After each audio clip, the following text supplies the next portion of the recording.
ચાલો મિત્રો, આપણે ગઈકાલે વાત કરી હતી ચેપ્ટર નંબર 1 રાસાયણિક પ્રક્રિયા અને સમીકરણ. એમાં લાસ્ટમાં આપણે જોયું હતું કે અણુસૂત્રની બનાવટ કરવાની હતી. તો અણુસૂત્રની બનાવટ જોઈ. હવે અણુસૂત્રની બનાવટ માટે સૌપ્રથમ આપણે શેની જરૂર પડશે? પરમાણુ. જે આપણે લાસ્ટ લેક્ચરમાં જોયું. તે પરમાણુમાંથી બનાવવાનો છે અણુ. જોઈએ અહીંયા પરમાણુ આપણે લીધો છે કયો? સોડિયમ એટલે કે Na, જેની પરમાણુ ક્રમાંક કેટલો થશે? 11. એ જ રીતે વાત કરીએ તો કે ક્લોરીન, એ પણ એક પરમાણુ છે. તેનો પરમાણુ ક્રમાંક કેટલો થાય છે? 17. તો આપણે નવમા ધોરણની અંદર ભણી ગયા કે સોડિયમનો પરમાણુ ક્રમાંક 11. તેનો મતલબ કે ઇલેક્ટ્રોનની સંખ્યા પણ કેટલી હશે? 11. પ્રોટોનની સંખ્યા પણ કેટલી હશે? 11. સેમ ક્લોરીનની વાત કરીએ તો એમાં ઇલેક્ટ્રોનની સંખ્યા કેટલી હશે? 17. અને પ્રોટોનની સંખ્યા કેટલી હશે? 17. આગળ વાત કરીએ તો કે ધોરણ 9 ની અંદર તમારો તો નીલ્સ બોરનો નિયમ, જેની અંદર આવતી છે ઇલેક્ટ્રોનની રચના. આપણે ત્યારે ભણી ગયા કક્ષા. નવમા ધોરણની અંદર ભણી ગયા કક્ષા. 4 કક્ષાઓ આવતી M, N, K, L. અને ચારેય કક્ષાની અંદર આપણે ઇલેક્ટ્રોનને ડિવાઇડ કરતા. અને એ ડિવાઇડ કરવા માટે એક રૂલ્સ હતો, એક સૂત્ર 2n². અને સૂત્રના આધારે આપણે નક્કી કરતા કે કઈ કક્ષામાં કેટલા ઇલેક્ટ્રોનની ફાળવણી કરવી. એના આધારે આપણે જોયું કે પહેલી કક્ષામાં 2 ઇલેક્ટ્રોન, બીજી કક્ષામાં 8, ત્રીજી કક્ષામાં 18, ચોથી કક્ષામાં 32. 2, 8, 18 ને 32. તો એ રીતે અહીંયા ફાળવણી કરીએ તો કે સોડિયમની અંદર 11 ઇલેક્ટ્રોન છે. તો 11 ઇલેક્ટ્રોનની ઇલેક્ટ્રોન રચના સેટ કરી આવે તો કે પહેલી કક્ષામાં 2, બીજી કક્ષામાં 8 અને ત્રીજી કક્ષામાં 18 લઈ શકાય. પણ આપણી પાસે વધે કેટલા છે? તો કે 2 ને 8 એટલે કે 10 અને 11 એટલે આપણી પાસે વાસ્તવમાં ઇલેક્ટ્રોન 11 જ છે. તો ત્રીજી કક્ષામાં કેટલા આવશે? 1. સેમ એ જ રીતે ક્લોરીનની વાત કરીએ તો ક્લોરીન પાસે ઇલેક્ટ્રોન કેટલા છે? 17. એનો મતલબ પહેલી કક્ષામાં લેવાના 2, બીજી કક્ષામાં 8 અને બાકી રહેલા 7 ક્યાં જશે? ત્રીજી કક્ષામાં. તો 2, 8 અને 7. હવે ત્યારે એક વસ્તુ આપણે આવી અષ્ટકનો નિયમ. આ અષ્ટકનો નિયમ એ સમયમાં જાણીતા એવા સંગીતના સૂર સારેગામા પધનિસા આ 8 અક્ષર ઉપરથી આવ્યો. અને 8 અક્ષર ઉપરથી અષ્ટકનો નિયમ આવ્યો. એની અંદર એવું કહેવામાં આવતું કે બાહ્યતમ કક્ષા એટલે કે જે તે પરમાણુની ઇલેક્ટ્રોનની રચનાની છેલ્લી કક્ષા હોય એને કહેવાય બાહ્યતમ કક્ષા. તો એ બાહ્યતમ કક્ષાની અંદર 8 ઇલેક્ટ્રોન આવવા જોઈએ અથવા તો 0. જો 8 ઇલેક્ટ્રોન હોય તો અષ્ટકનો નિયમ ફોલો કરે અને 0 હોય એનો મતલબ કે હું નિષ્ક્રિય. તો અહીંયા 8 ઇલેક્ટ્રોન કરવા માટે કાં તો આપણે બીજા પરમાણુ પાસેથી 8 ઇલેક્ટ્રોન કરવા માટે એક છે તો 7 મેળવવા પડશે અથવા 1 ઇલેક્ટ્રોન ગુમાવવો પડશે. તો આપણી માટે સરળતાનું કામ છે કે 1 ઇલેક્ટ્રોન ગુમાવવો. જો 1 ઇલેક્ટ્રોન ગુમાવીએ તો જે ગુમાવે એ બને ધનાયન. જે ગુમાવે શું બનશે? ધનાયન. ઓકે. એ જ રીતે જો આ ક્લોરીનમાં તો અહીંયા કેટલા ઇલેક્ટ્રોન છે? 7. અને બાહ્યતમ કક્ષામાં 7 ઇલેક્ટ્રોન છે. તો આને પણ છે 8 ઇલેક્ટ્રોન કરવા માટે 1 ઇલેક્ટ્રોન મેળવવો પડશે અથવા 7 ઇલેક્ટ્રોન ગુમાવવા પડશે. તો અહીંયા બેટર એ રહેશે કે 7 ગુમાવવા કરતા 1 ઇલેક્ટ્રોન શું કરવો? મેળવવો. જો 1 ઇલેક્ટ્રોન મેળવશે તો આમ બનશે ઋણાયન. સિમ્પલ ભાષામાં કહો તો કે જે ગુમાવે છે એ બનશે ધનાયન, જે મેળવે છે એ બનશે ઋણાયન. સીધી વાત છે. આપણે જનરલી વિચારીએ તો કે ગુમાવે કોણ? જેની પાસે હોય એ ગુમાવે. વયસની તો ગુમાવવાનો પ્રશ્ન રહેતો નથી. તો જેની પાસે હોય એ ગુમાવે મતલબ આ ધનાયન છે. અને જે મેળવે છે આપણે દેશી ગુજરાતી ભાષામાં કહીએ તો કે આપણે કોઈ કંઈક લીધું હોય તો આપણે શું કહેવાય? એના ઋણી કહેવાય. સેમ એ રીતે આપણે ઇલેક્ટ્રોન મેળવે છે તો આમ કહેવાય ઋણાયન અને ગુમાવે છે તો એકદમ છે ધનાયન. ઓકે. તો એટલો ખ્યાલ આવી ગયો કે સોડિયમ પરમાણુ પાસે ઇલેક્ટ્રોન કેટલા છે? 11. ઇલેક્ટ્રોનની રચનામાં ઇલેક્ટ્રોનની ફાળવણી કરીએ તો પહેલી કક્ષામાં 2, બીજી કક્ષામાં 8, ત્રીજી કક્ષામાં 1. સેમ ક્લોરીનમાં અને ત્યારબાદ અષ્ટકના નિયમ પ્રમાણે આ 1 ઇલેક્ટ્રોન ગુમાવે છે તો બને ધનાયન અને આ 1 ઇલેક્ટ્રોન મેળવે છે એટલે બને ઋણાયન. ધનાયન બનશે એટલે આને લખાય Na+ +1 અને આ ઋણાયન બને એટલે આને લખાય Cl-1. ઓકે, ચાલો હવે આગળ વધીએ. તો ત્યાં +1 -1 ધનાયન ઋણાયન બને એ તો ખ્યાલ આવી ગયો, પણ હવે આ જે નંબર્સ છે એ અહીંયા માટે તો જે ઇલેક્ટ્રોનની જે આપલે થઈ, કેટલા ઇલેક્ટ્રોન ગુમાવાયા, કેટલા ઇલેક્ટ્રોન મેળવાય છે, તો એ જે આપલે છે એ પ્રક્રિયાને શું કહેવાય? તો જરાક આગળ વધતા જઈએ. સંયોજકતા. આની વાત કરીએ સંયોજકતા. તો કે સંયોજકતાની એક સરસ મજાની ડેફિનેશન છે જો કે રાસાયણિક પ્રક્રિયા દરમિયાન પરમાણુમાંથી બનતા ધન અને ઋણ આયન, આજે પરમાણુ હતા આપણે સોડિયમ અને ક્લોરીન આ પરમાણુ કહેવાય અને આ આયન કહેવાય. તો જ્યારે પરમાણુમાંથી ધન અથવા ઋણ આયન બને છે એ સમય દરમિયાન એમાં જે ઇલેક્ટ્રોનની આપલે થાય એ સંખ્યાને સંયોજકતા કહેવામાં આવે છે. ઇલેક્ટ્રોનની આપલે થાય સંખ્યાને શું કહેવાય? સંયોજકતા. જસ્ટ એક્ઝામ્પલ જોઈએ તો કે સોડિયમ પાસે 11 ઇલેક્ટ્રોન હતા તો એને 1 ઇલેક્ટ્રોન ગુમાવ્યો એટલે એ બને છે Na+1. તો સોડિયમની સંયોજકતા કેટલી થઈ? 1. કેમ? તો કે ઇલેક્ટ્રોન કેટલા ગુમાવે છે? 1. તો અહીંયા આપણે ડેફિનેશનમાં જોઈએ કે જે આપલે થાય તે સંખ્યા, તો સંખ્યા તો એક જ છે ને કે ગુમાવ્યો કેટલો? 1. તો એને કહેવાય એની સંયોજકતા. તો સોડિયમની સંયોજકતા કેટલી થશે? 1. સેમ ટુ સેમ ક્લોરીનની વાત કરીએ તો ક્લોરીન પાસે 17 ઇલેક્ટ્રોન છે અને ઇલેક્ટ્રોનની રચનામાં આપણે જોયું કે એની બાહ્ય કક્ષામાં ઇલેક્ટ્રોન કેટલા હતા? 7. અને અષ્ટકનો નિયમ ફોલો કરવા માટે એક ઇલેક્ટ્રોન કરવો પડે 12 થી મેળવવો પડે. તો એક ઇલેક્ટ્રોન મેળવે છે મતલબ Cl-1 બને છે. ઓકે, તો એનો મતલબ એવો છે કે એની સંયોજકતા પણ કેટલી થાય છે? 1. તો અહીંયા સોડિયમની સંયોજકતા પણ 1 છે, ક્લોરીનની સંયોજકતા પણ 1 છે. આ રીતે તમે દરેક પરમાણુને ધન કે ઋણાયન રૂપે જોઈ શકો છો અને એની સંયોજકતા પણ જાણી શકો છો કે કયો પરમાણુ કેટલી સંયોજકતા ધરાવે છે. ઓકે, ચાલો આગળ વધીએ. તો કે ધન આયન એટલે કે પ્લસ અને ઋણાયન એટલે Cl માઈનસ. આપણે જેની વાત કરીએ છીએ એ ઉદાહરણ આગળ વધારીએ છીએ કે ધન આયન પ્લસ અને ઋણાયન Cl માઈનસ. આ બંને વચ્ચે પ્રક્રિયાને NaCl અણુ બને છે.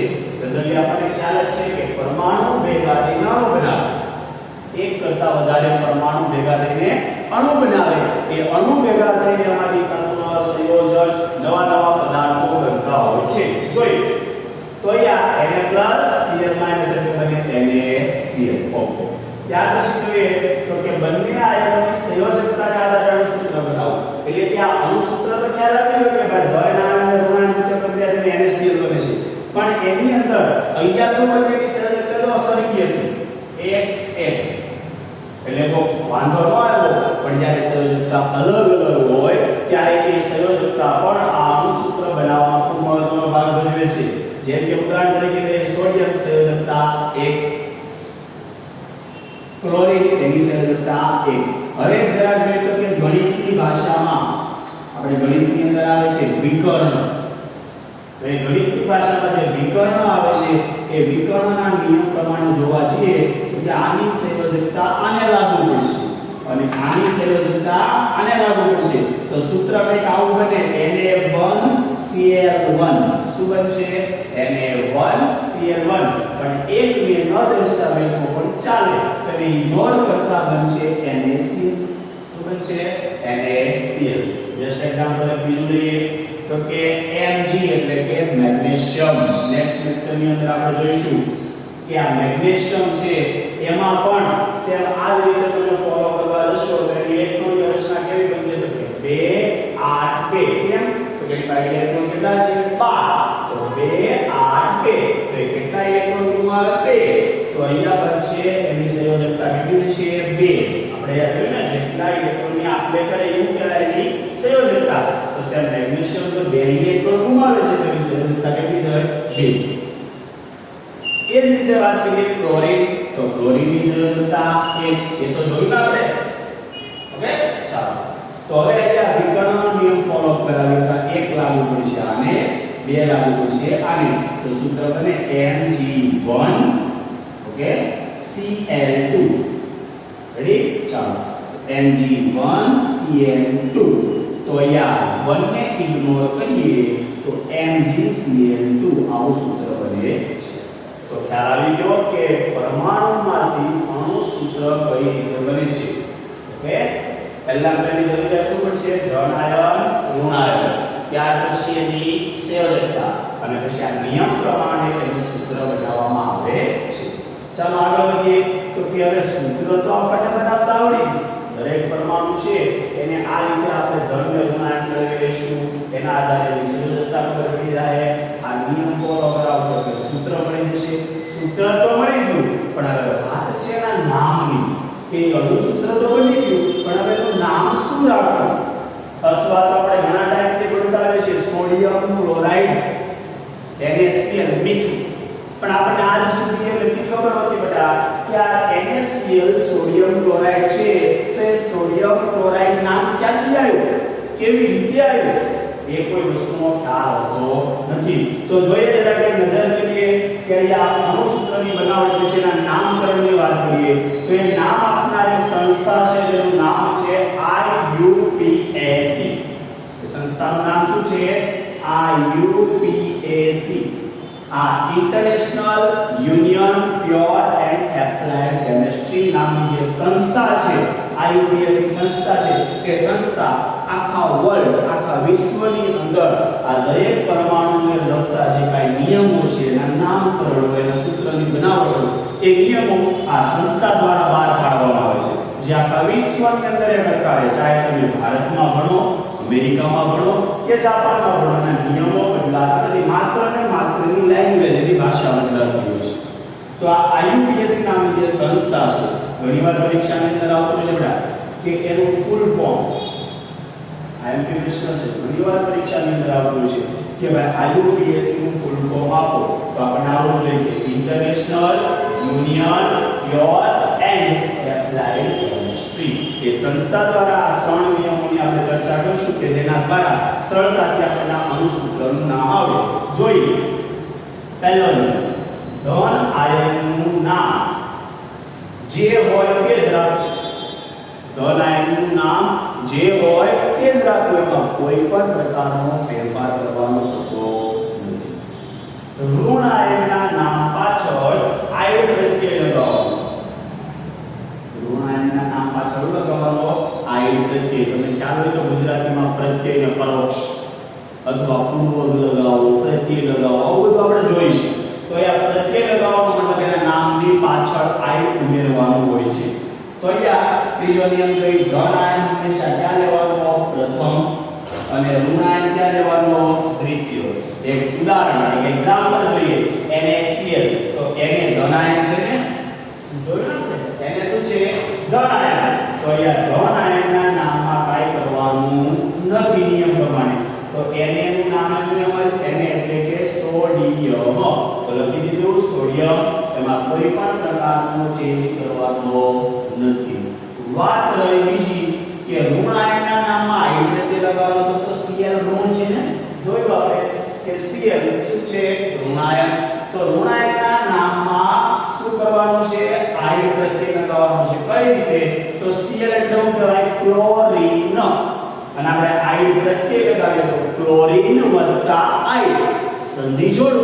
ગુજરાતી ભાષામાં કહીએ તો કે સંધિ જોડો. ક્લોરીન વત્તા આયન, સંધિ જોડો તો કે ક્લોરાઇડ. શું બને? ક્લોરાઇડ. તો સેમ અહીંયા Cl નું શું થશે? ક્લોરાઇડ. તો આખું નામ શું બનશે? Sodium chloride. આખું નામ શું બનશે? Sodium chloride. સેમ એક બીજું એક્ઝામ્પલ લઈએ. અહીંયા જુઓ Mg છે. Mg એટલે કે મેગ્નેશિયમ ધન આયન છે. તો મેગ્નેશિયમ ધન આયન, તેના નામમાં કાઈ ફરક કરવાનો નથી, એનું એમ જ રાખવાનું. તો Mg એટલે કે મેગ્નેશિયમ. અને Cl, Cl ના નામમાં થોડો ફેરફાર કરવાનો. કેમ કે ઋણ આયન છે, થોડો ફેરફાર એટલે શું કરવાનો છે?